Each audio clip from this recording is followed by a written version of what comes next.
Thank you for joining us. Now we're going to have an article from 2014 about the Selmer center tone clarinet. I used to have about 5 or 7 of these CTs at one time, and I have a video or two about the CTs and a lot of information on my website about the CT. So this should be really interesting coming from some insiders there. I used to have a contact at Selmer Paris, used to send me stuff by, airmail actually. It was in French too, so I didn't really read much of it. But so this should be really interesting. Don't forget to give a like, share, and subscribe at the end, and we'll get right to the article. So here we are, December 29, 2014. This article was published on this website here, which I'll give a link to it in the description. The Selmer Center Tone Clarinet, Legendary Clarinet. Interview of Jose Daniel Torode by Rene Pierre. Here we have a picture of the front of it after someone gilded it, looks like. You see the speckles all over the place. I didn't pick it out yet from the body. See RP, which would be Rene Pierre, and JDT, which would be Jose Daniel Torode. Descriptions here. RP, this clarinet from the 1950s has become a legendary clarinet to continue to play for 60 years despite more modern clarinets. That's true. A lot of people do like their center tone. I can tell you one thing, they do have big tone holes. So remember, I have small fingers, thin fingers, and my third ring finger here, you actually stick in the tone hole. I have to be really careful covering the tone hole. So JDT, let's get back to the context of 1950s jazz music, variety shows, classic music, rock. Music was everywhere after the war. There's a thirst for catching up with the parties and gaiety in the world and full economic growth and mass consumption. Demand was exploding. Musicians turned to the clubs, balls, studios, discos, films, orchestras. So a lot of entertainment and the instrument making followed. Clarinet was reaching its peak, but still remained an essential instrument in all music.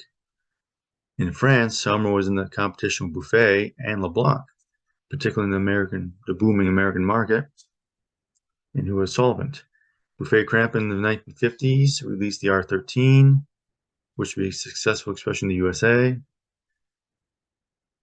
And Leblanc had a clarinet that was also highly prized by the military and municipal bands of the time, which were very numerous. They show here the Dynamic H, also the name Dominique, which was a large bore clarinet. Here we often sometimes compare Selmer and Buffet, but Selmer has built the strategy differently from Buffet-Crampon.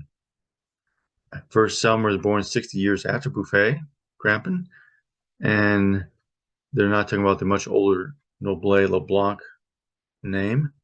And Noblet was around for a very long time, and they actually went out of business. The owners had no heirs, so I believe the government kind of like bought them or had Leblanc buy them out, and they kind of merged with Leblanc hundreds of years ago.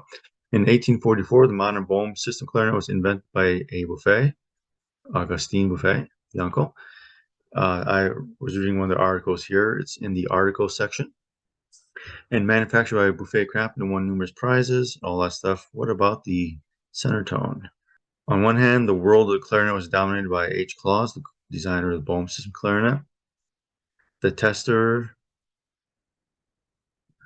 what picture we have here? Hyacinth Klaus, right there. There he is.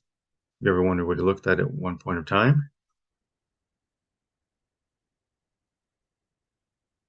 1885, 60 years later, the Selmer brothers, students of Klaus in Paris, will start making instruments. Alexander will have a career in the USA, while his brother Henry will make 13-key clarinets, Albert clarinets, reeds, brass instruments, guitars, which we just reviewed, all instruments in Paris. Then he'll buy Adolphe Sax and Melleroux. 1904, Alexander Selmer, the American exile, funny, will make Selmer known in the USA with George Bunny, and after the First World War set out to conquer the market. Selmer will target both saxophones.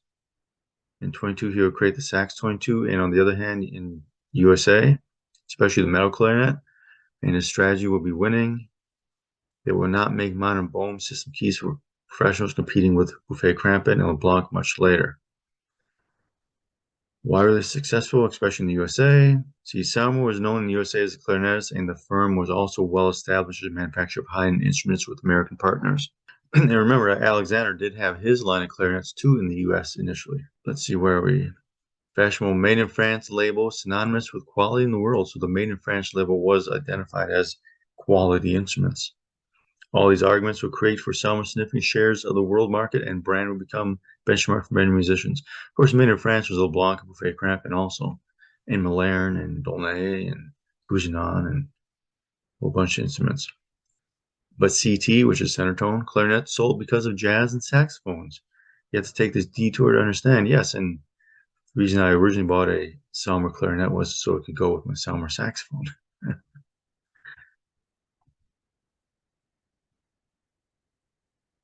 Here is the brochure we're looking at.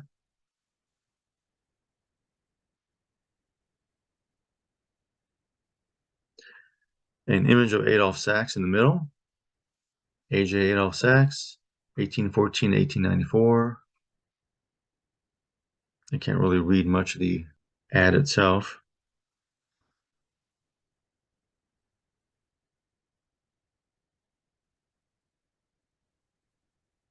The notoriety of the CT of Selmer is therefore linked to the saxophone. The aura of Selmer is linked to Sax, the innovator of saxophone. I guess that's a question. It is necessary to recall the history a little bit. Sax, who was a clarinetist and clarinet maker, would invent in 1846 an instrument, the saxo, which octaves with a conical bore easy to play. Instead of twelfths, it does eighths, with a warm and powerful sound, not like the clarinet, which quintole, which has a cylindrical bore and whose sound does not carry much. But success and its decline are linked to Sax himself, a royalist and a Bonapartiste. He had monopoly of the supply of instruments, and he reorganized military music by imposing his instruments, including saxophones. The saxophone, a curious newcomer, will have the image of an instrument in the military, so brass bands. You know, I have an article somewhere that talks about how there was a revolt against him doing all this stuff at one point.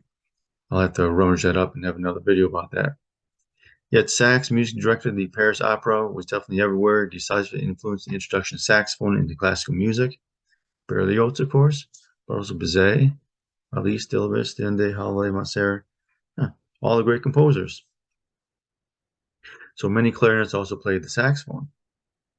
And he apparently was a sax patents. He was vicious about keeping the sax patents. Elise Hall playing the saxophone. Question, we can see the success of the CT clarinet. The reply was clarinets and saxophone intimately linked for the band. First Elise Hall. Presence of Selmer in the USA against Boucher, King Khan, Coleman Hawkins, and Lester Young. Popular dance music. And the CT was in the swing era with the benefit of his little brother, the Mark VI saxophone. And then it talked about the 36 balance action saxophone, which we just talked about a short time ago. 48, the super action sax would dominate the market. 54 had the Mark VI and the center tone clarinet. 74, the Mark VII. Then the Series 9 and 10 clarinets. Super action 80 sax, the Recital clarinet by G. Don Jane. Clarinet saxophones help each other. Then is the center tone clarinet only for jazz as you hear it? Absolutely not, of course. There was a symphony in the US that adopted the center tone clarinet at one point, but I think they then went to Buffet after that. CT has a woody, round, well-centered, wide-bore sound and will be adopted by Jasmine, Artie Shaw, Benny Goodman, of course. Besides the great ambassador of the center tone and who propelled it around the world was Benny Goodman. Of course, he played both classical and jazz. Center tone is popular in the USA. Gerard Bardini, who Selmer's tester, lived in New York as a jazzman, told us so in his one article he had. And Gerard Bardini also played the CT while accompanying Marilyn Monroe at one point. Look at that. Swinging Marilyn.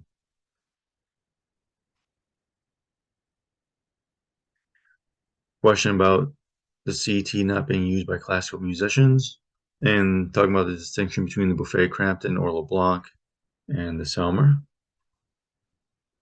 It says there's a mode of recognition between classical and jazz clubs at Selmer. Same for saxophones. Mark 6 and 7 are known for jazz, and Buffet is known for conservatory and classical sax. That I know is true. A kind of conscious, unconscious market sharing, desired market strategy and different targets, or simply an uncontrollable evolution. Many classical clarinets played on the center tone because it was a good clarinet. When they released the CT, they had just released the Mark 6 saxophone at the same time with the help of Marshall Mule, then a little later with the Mark 7 with Novo, two great classical saxophonists. Enthusiasm, American Jazzman with the Mark 6 were great demand and legend. Recital was less of a less marketed jazz connotation than CT. The recital was less known than preconceived idea jazz clarinet. Actually, I really like the Artiste clarinet. That one was really nice. And we have a picture of Marshall Mule using a metal mouthpiece. Here's a co-designer of the Mark 6. I never knew that. You can read here. Let you read more of what's in there. Of course, a lot of times, yeah, those, like we have here, quartets and whatnot, saxophonists, they usually play Selmer. Great advertising tool. Mentions here clarinetists, they always learn classical technique, which is, I think, true, before they kind of meander into jazz. Charlie Parker's idol was Stravinsky. That's interesting. More information here you can read. Eddie Daniels.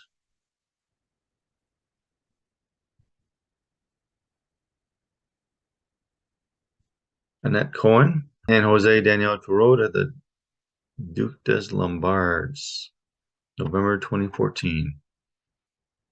CT no longer manufactured, but still sought after, like Mark 6's why. Because the sound would say to all the musicians, and nostalgia for the great era of jazz. That's the whole thing. A lot of the older clarinets and saxophones, you just really want to have one just because that was the thing at the time. Benny Goodman had one, of course.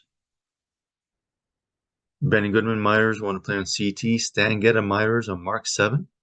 I wasn't aware of that. Benny Goodman actually used to come to the Detroit area, and what he used to do when he went to do concerts, before the concerts, he used to go to small bars and stuff, and a client of mine used to play with him when he came into town. He gave me a story about him coming here. They play with him. You play rhythm or whatever to Benny Goodman playing. Had a lot of fun. Local bars and stuff. Back in the heyday. Here's an article. Here's a brochure about the different versions.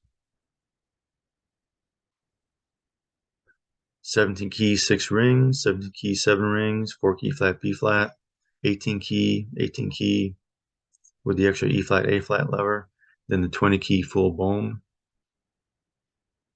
No pictures down here, those. Then you got the octave vent, the big nut.